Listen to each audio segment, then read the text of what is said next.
que chaque jour que nous avons sur cette terre est un trésor que nous nous devons d'honorer. C'est parce qu'un jour, toutes les personnes qui nous entourent partiront que nous nous devons de leur donner le meilleur de nous, tant qu'elles sont là. Un jour, malheureusement, vous aussi vous perdrez un proche, un parent, un frère, une sœur ou un ami, voire même un enfant.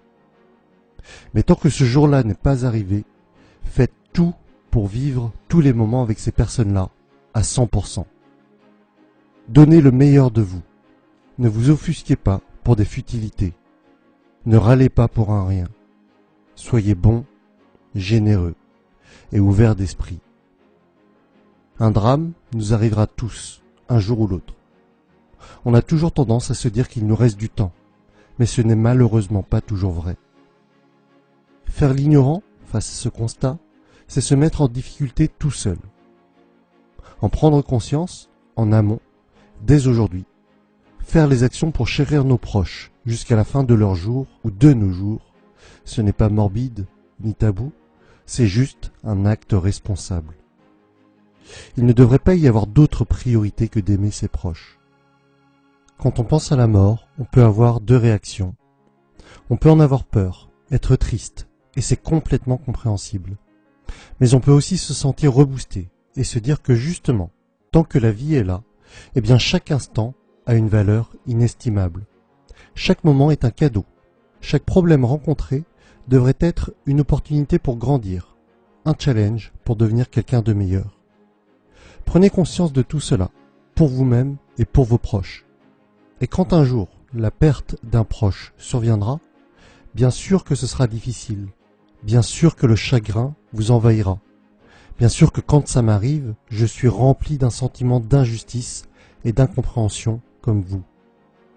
Mais au milieu des pleurs et des sanglots, remémorez-vous tous ces moments que vous avez passés avec cette personne, tous ces instants que vous avez vécus à 100%, toutes les actions que vous avez entreprises pour améliorer ou consolider vos relations avec cette personne, parce que vous saviez qu'un jour ou l'autre, ça allait se finir ainsi. Il y a une phrase que je trouve encore plus terrible que la réalité des faits. C'est lorsque quelqu'un dit « si j'avais su ». Mais au fond c'est terrible, car en réalité, on sait toujours. Évidemment, on ne sait jamais quand exactement, mais on sait tous que l'on peut perdre quelqu'un à tout instant, de manière très brutale et inattendue. Certains trouveront ces paroles terribles.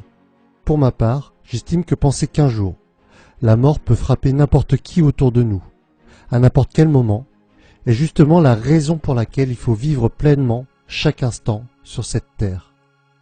Si vous êtes en phase avec moi, alors je vous propose, sans plus attendre, de renouer contact avec une personne qui vous est chère, mais avec qui vous êtes fâché pour des futilités, ou que vous avez perdu de vue. Renouez le contact, prenez un verre avec cette personne ou dînez avec. Je vous invite également à lister au moins 5 personnes qui sont importantes pour vous et planifier des activités avec celles-ci, une fête ou quoi que ce soit qui vous fasse passer du bon temps avec elles. Ayez conscience que ces personnes partiront un jour ou l'autre, peut-être même demain. C'est parce qu'il y a une fin à nos vies que le moment présent a tant de valeur. C'est parce que la mort est là que notre temps est si précieux. C'est parce que nos proches partiront un jour que nous devons chérir chaque instant avec eux. N'ayez pas peur de la mort. Ayez surtout peur de ne pas vivre. Apprenez à vivre des choses qui ont du sens pour vous. Apprenez à vivre des expériences inoubliables. Savourez chaque instant comme si c'était le dernier. J'espère que cette vidéo vous permettra de penser aux personnes qui sont vraiment importantes pour vous, qu'elle vous aide à prioriser les choses qui comptent vraiment. Si elle vous a été utile, n'hésitez pas à la partager et à liker. Je vous dis à très vite pour la suite des aventures.